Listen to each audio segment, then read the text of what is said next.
Lo que sabemos es que el que manda es el cerebro emocional, el sistema límbico. El cerebro emocional es capaz de activar y de desactivar, y hablo literalmente, áreas enteras de la parte prefrontal del cerebro ejecutivo, con lo cual una persona ilusionada, una persona entusiasmada, una persona que confía en sus posibilidades, es una persona que activa de una manera singular su capacidad de razonar, su capacidad de aprender, su capacidad de negociar, su capacidad de tomar buenas decisiones.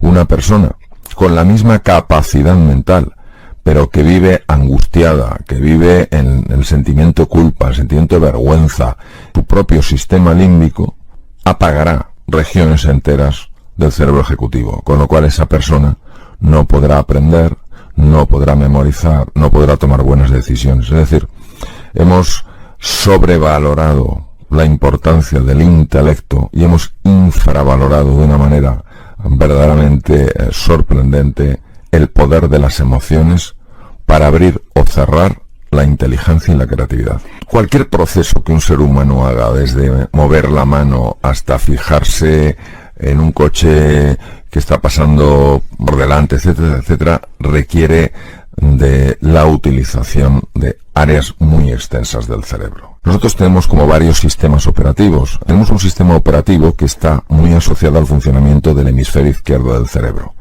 Y tenemos un sistema operativo que está muy asociado, digamos que anclado físicamente, al hemisferio derecho. Entonces, el sistema operativo del hemisferio izquierdo está fundamentalmente basado en todo lo que son razonamientos lógicos, lineales, matemáticos, cartesianos, seguir las reglas, seguir las estructuras, seguir los patrones vigentes, las reglas existentes.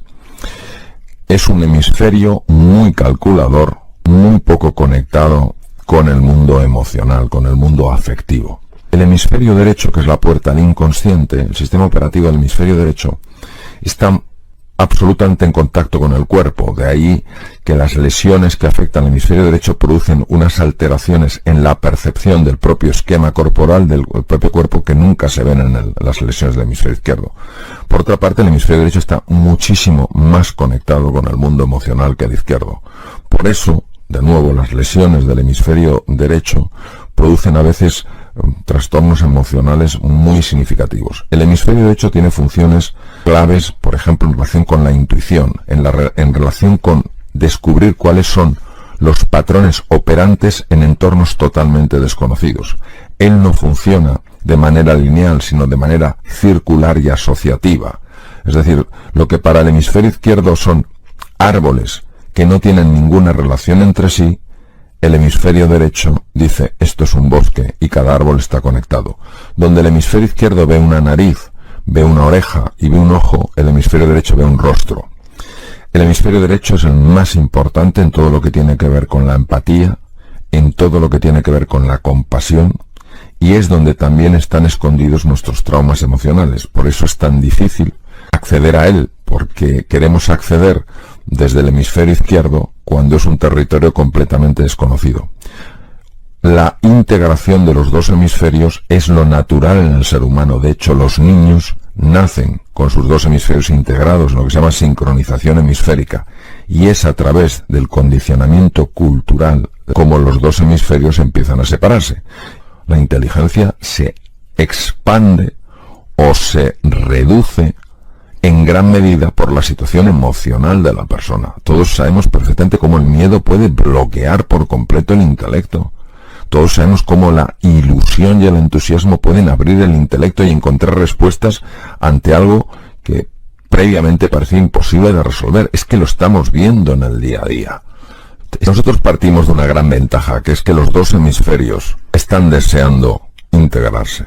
Es como dos grandes amigos que se hubieran separado, pero que siguen añorándose el uno al otro.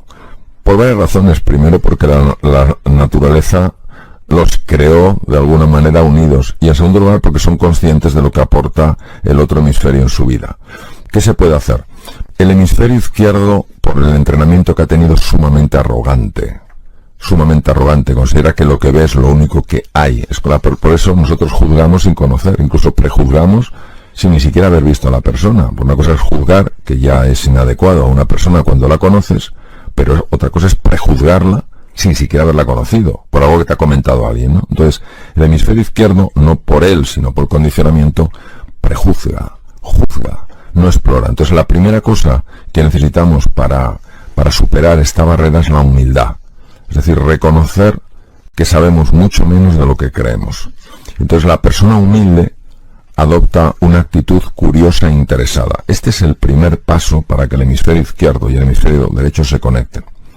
El segundo paso es empezar a trabajar todo aquello que tiene que ver con la imaginación, con la visualización, con el gusto por las artes en sus distintas dimensiones, la pintura, la escultura, la literatura, en fin, la danza, todo lo que son las artes, porque eso apela directamente al hemisferio derecho. Todo lo que es afectivo, el reconectar con nuestras emociones, el convertir el mundo afectivo en un mundo querido, no en un mundo anulado.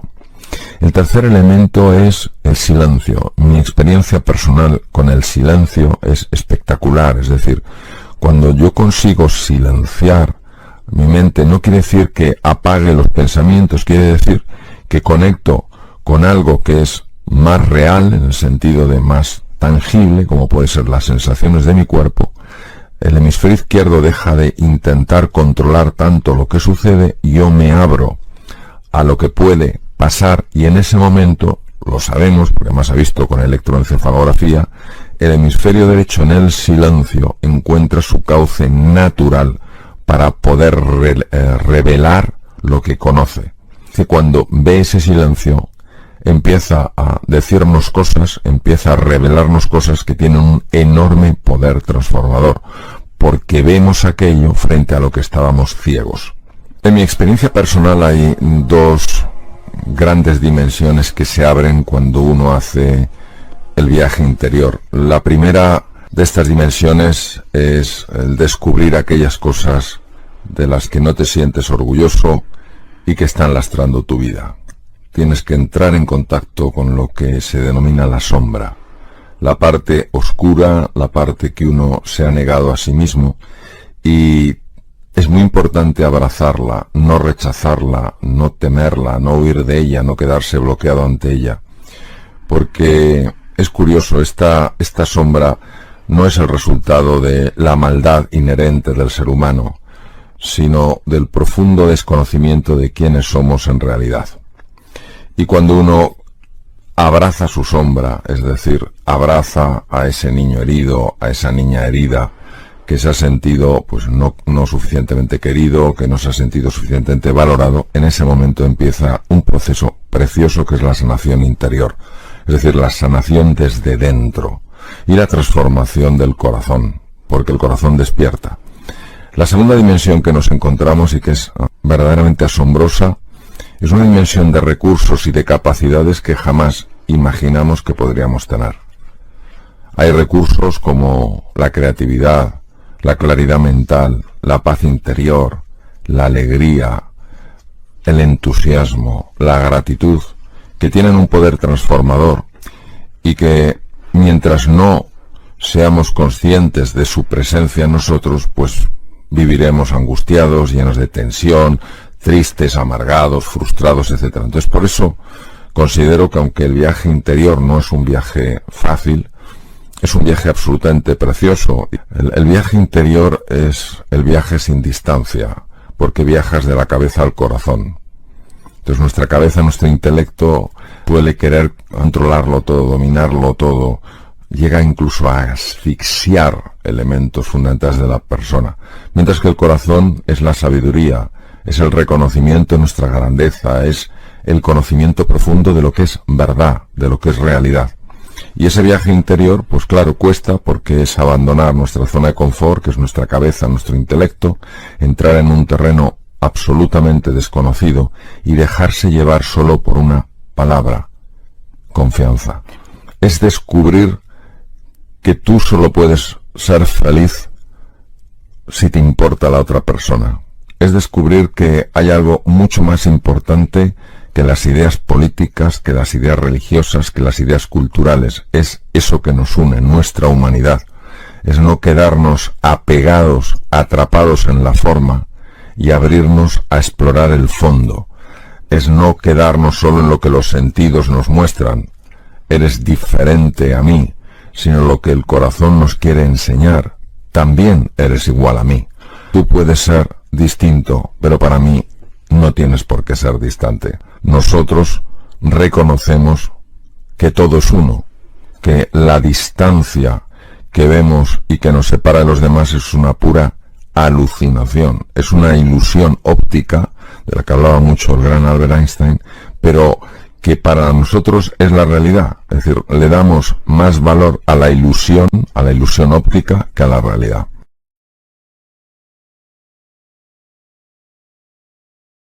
A ver, la reinvención no consiste en rechazar el pasado, sino en aprovechar al máximo toda la información que viene del pasado. El pasado nos ha de informar. Lo que creo que es importante es que no nos determine. Las creencias son certezas que vivimos a nivel inconsciente, nos las cuestionamos y alteran por completo la forma en la que vemos las cosas. Tienen la capacidad de alterar la percepción porque alteran las emociones. No hay nada que altere más la percepción del mundo que las emociones en las que estamos. Entonces, ¿qué ocurre? Que estas creencias se han sedimentado, han cristalizado a base de repetirnos a nosotros mismos ciertos mensajes. Yo creo que no hay un solo ser humano que tenga un acceso a la verdad completa. Por tanto, aunque nos digan cosas que no nos gusten, siempre hemos de saber que eso es una verdad incompleta. En caso de que sea una verdad incompleta, a lo mejor es que no es verdad en absoluto, nunca tomar lo que nos dicen los demás como la verdad completa, porque no hay nadie que tenga acceso a la verdad completa. La realidad es infinita y la verdad siempre es un juicio de la razón. Nosotros hacemos nuestra mejor aproximación a la verdad. ¿Qué ocurre? Que muchas personas se han creído ciertas cosas y el problema es que no paran de repetírselas, porque cuando una persona ha generado estas creencias disfuncionales, empieza la mente, a través de lo que se llama el sistema reticular activado ascendente, su estructura cerebral, el tronco cerebral, empieza a buscar evidencias para soportar eso. Cuando nosotros nos encontramos ante un desafío, la mente tiene que hacer una valoración, y la valoración es de dos tipos. Una, tierra incierta, tierra desconocida. Dos, tierra hostil. Si la valoración que hace la mente es tierra hostil, solo puede poner en marcha tres mecanismos. Uno, la agresión. Otro, la huida. Y otro, el bloqueo. Pues hay personas que quedan estancadas en la agresión. Se sienten amenazados por la vida, se sienten amenazados por los demás, aunque los demás no les estén amenazando, y eso hace que tomen posturas agresivas, estén muy irritables, tiendan incluso a ser personas violentas. Es una lectura errónea de lo que está ocurriendo. Cuando tenemos esa sensación de absoluta impotencia es porque hay una creencia limitante. Siempre hay un camino, a lo mejor no un camino para resolver perfectamente el problema, sí un camino para darle una respuesta a ese problema. La clave para saber cuándo una persona tiene una creencia limitante es observar el cuerpo. Cuando un ser humano se llena de tensión ante una situación determinada, cuando un ser humano siente que su cuerpo se bloquea, que su mente se nubla, en ese momento sabemos que una creencia limitante se está activando. En lugar de pensar que ese desafío es demasiado grande, yo invito a un momento de paz, un momento de serenidad y hacerse a sí mismo una pregunta. ¿Qué me estoy diciendo a mí mismo?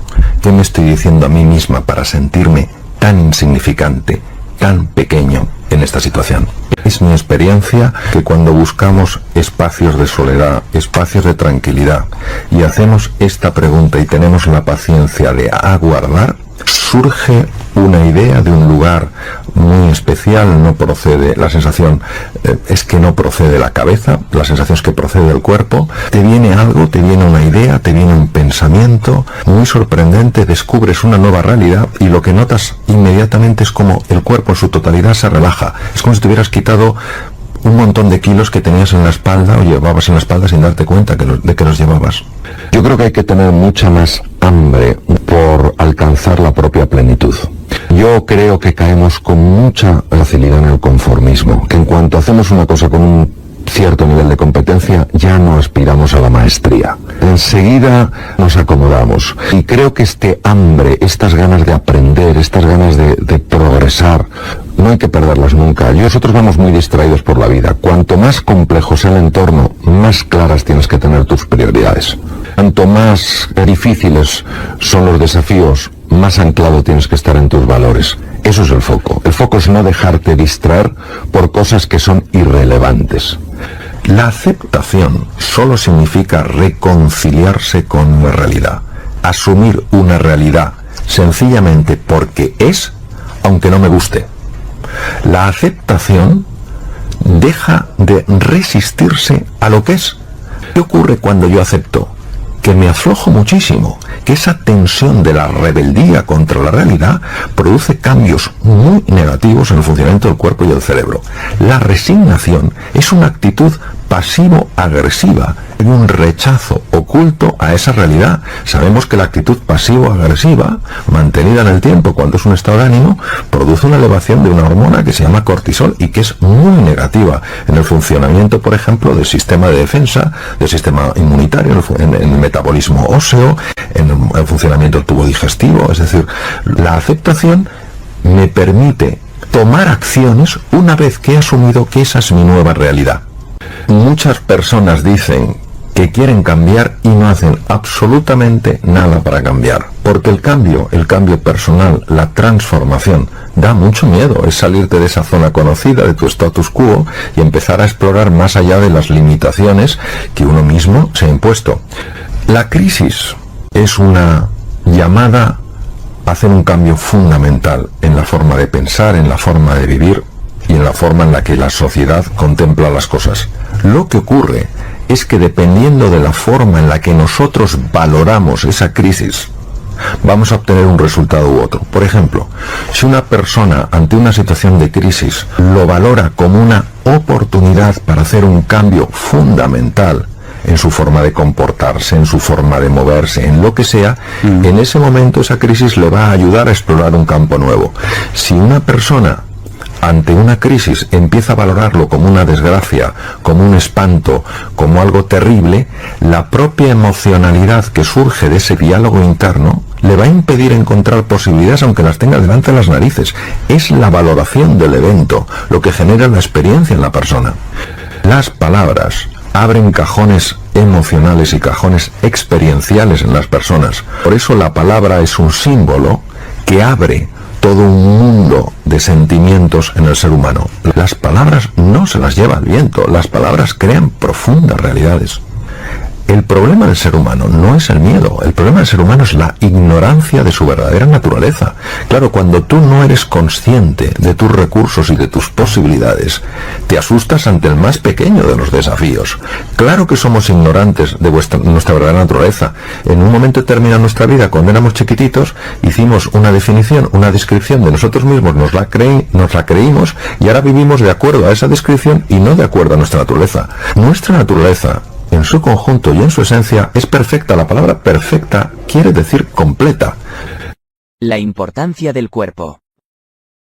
Tenemos que mirar al cuerpo no como un ente inferior a la cabeza, no como un ente inferior a la razón, no como un ente inferior al intelecto, sino que están absolutamente al mismo nivel. Se sabe perfectamente que el corazón es capaz de cambiar por sí solo procesos cerebrales.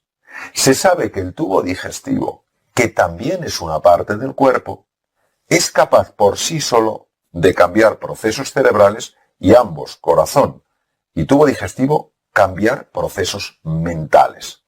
Pero no solo eso, la musculatura no solo tiene la dimensión del movimiento, la musculatura tiene la capacidad de cambiar procesos mentales. Sabemos perfectamente que los traumas infantiles, que las heridas que todos llevamos, que las cicatrices que arrastramos están en el cuerpo. ¿Y en qué nos basamos? En la cantidad de investigación científica que ha mostrado que con terapias corporales, con movimientos corporales, con ejercicio físico, se han conseguido resolver traumas emocionales con mayor eficiencia que utilizando medicación. Por tanto, si hablamos del carácter, primero hay que diferenciar el temperamento del carácter y luego hablar del carácter. El temperamento es aquello que le es dado a uno y el carácter es cómo se hace uno con lo que le ha sido dado a uno. Lo que nosotros sabemos es que el carácter llega a afectar al temperamento. Es decir, si el temperamento viene marcado por los genes, El carácter, a través de la epigenética, es capaz de cambiar cómo se expresan esos genes. ¿Qué ocurre? Que en ese carácter interviene el cuerpo, interviene la mente e interviene el alma. La persona que está cuidando su cuerpo con la nutrición, con el ejercicio físico, con el descanso, saliendo al aire libre, estando en contacto con la naturaleza, tomando el sol, está entrenando su carácter. La persona que cuida su mente, que sabe enfocar su mente, que sabe estar en el presente, también está entrenando el carácter. La persona que cuida de su alma, que es respetuosa con el medio natural, que es amable, que es afectuosa, que es cariñosa, que es agradecida, también está trabajando en el carácter. Y por eso yo creo que tenemos que contemplar el cuerpo con el mismo respeto, con la misma admiración que contemplamos los aspectos mentales o los aspectos anímicos de una persona.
The road was long, the end seemed far, but I kept on pushing like a shooting star. Fell down 7 times, rose up 8. I'm stronger now, learn to carry the weight. All the pain, all the scars made me who I am so far. Every fall, every mistake helped me learn to carry the weight.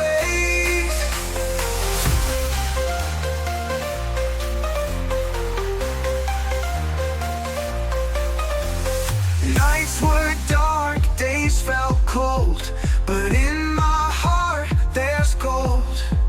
Through the storm I found my light. In the end I knew I'd be alright. All the pain, all the scars made me who I am so far. Every fall, every mistake helped me learn to carry the weight. Rise up, keep climbing high, reaching for the endless sky. With each step I'll find my way, stronger than I was yesterday. All the pain, all the scars made me who I am so far. Every fall, every mistake helped me learn to carry the weight.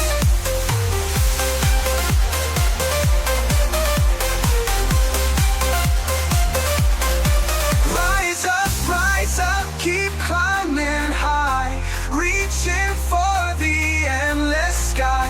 With each step I'll find my way, stronger than I was yesterday. All the pain, all the scars made me who I am so far. Every fall, every mistake helped me learn to carry the weight. Rise up, keep climbing high, reaching for the endless sky. With each step I'll find my way, stronger than I was yesterday.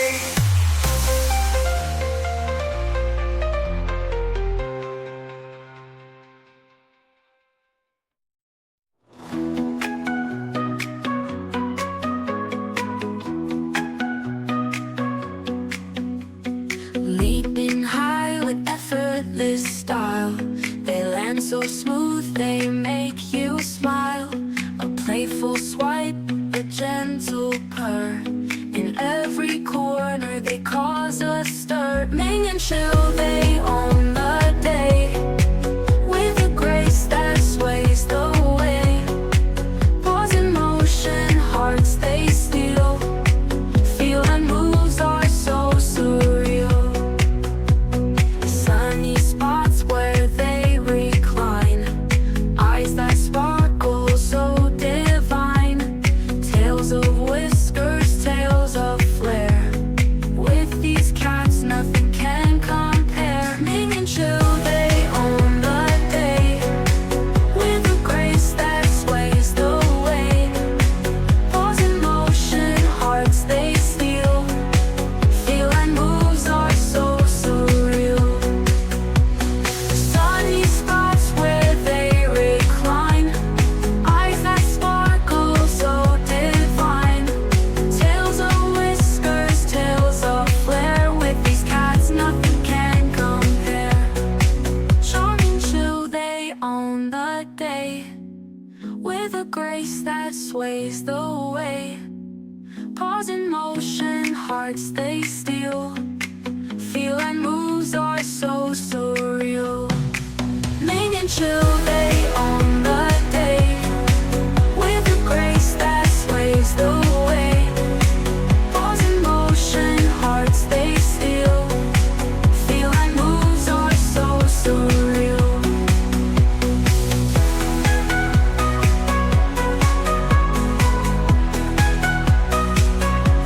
So surreal.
Thank